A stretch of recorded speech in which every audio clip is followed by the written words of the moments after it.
बोलो कि माँ, तुझे एक चीज बताऊं। मैं तेरे सपनों वाला अधिकारी कभी नहीं बन पाऊंगा, क्योंकि मैं पढ़ाई नहीं बल्कि पढ़ाई का ढोंग कर रहा हूं। और तब पता है तुम्हारी माँ का अगले दिन से क्या रिएक्शन होगा, सोचा कभी? जीत फिक्स। आज मैं तुम्हें एक चैलेंज दे रहा हूँ कि अगर इस वीडियो को देखने के बाद तुम्हारे दिल में तुम्हारी माँ और तुम्हारी पढ़ाई के लिए रेस्पेक्ट नहीं जागी ना, तो तुम इस जीत फिक्स चैनल को अलविदा बोल के हमेशा के लिए जा सकते हो। क्योंकि इस चैनल के सब्सक्राइबर काउंट मेरे लिए इतने वैल्यूएबल नहीं है जितना तुम्हारे लिए तुम्हारी माँ और तुम्हारी पढ़ाई है। मैं पढ़ रहा हूँ ना माँ, मुझे भी डिस्टर्ब मत कर, तू आके देख ले। ये जवाब था एक होनहार बेटे का जब उसकी माँ ने उसको अपना चश्मा ढूंढने के लिए बोला।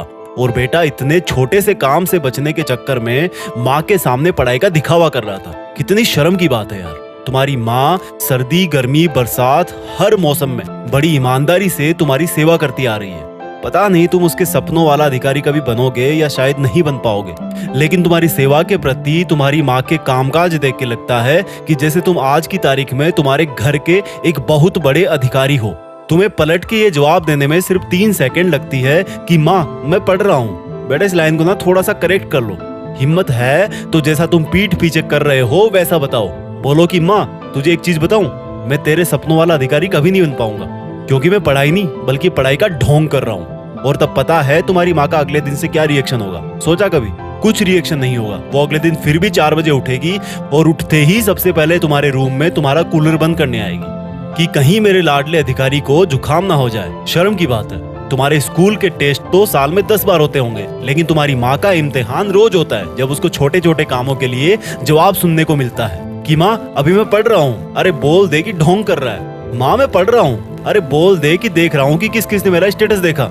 माँ मैं पढ़ रहा हूँ। अरे बोल दो अधिकारी साहब कि तुम किताब को सामने रख के मधुर सपनों में खोए हुए हो। तुम्हारी माँ के सपने सिर्फ और सिर्फ तुम्हारी सफलता तक ही सीमित होकर रह गए। अगर वो खाना बनाती है तो भी यही सोचती है कि पिछले हफ्ते लाडले का पेट खराब हो गया था, अब कहीं ना हो जाए। जब बगल वाली आंटी का लड़का तुमसे 2 नंबर भी ज्यादा लाता है तो तुम्हारी माँ सबसे ज्यादा खुद को कोसती है कि अगर मैं अपने लाडले को बादाम पिछले मंथ से ही देना चालू कर देती तो शायद आज मुझे खुद अपने बच्चे के सामने उसके बच्चे की बड़ाई ना करनी पड़ती। अरे तुम तो स्कूल में जाके रिबूट हो जाते हो, कल के टेस्ट में क्या हुआ था भूल जाते हो, लेकिन तुम्हारी माँ तुम्हारे फ्यूचर की टेंशन में फंसती जाती है। तुम्हें क्या लगता है तुम बहुत ज्यादा स्मार्ट हो?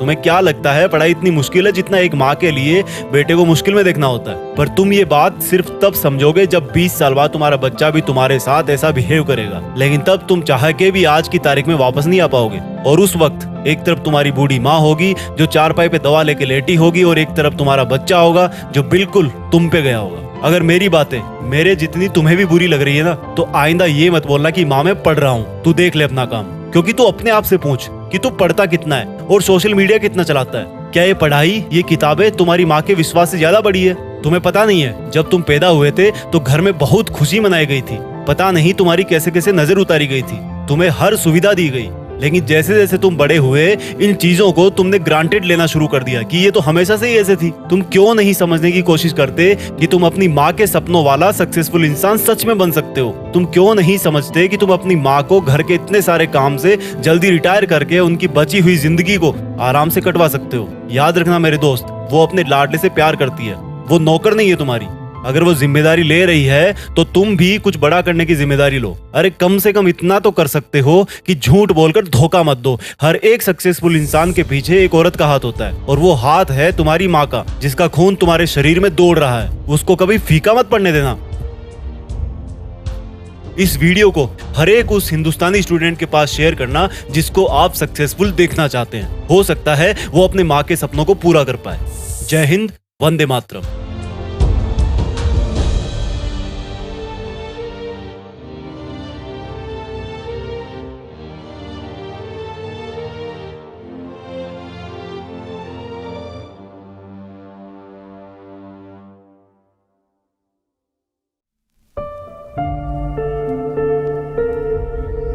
जीत फिक्स।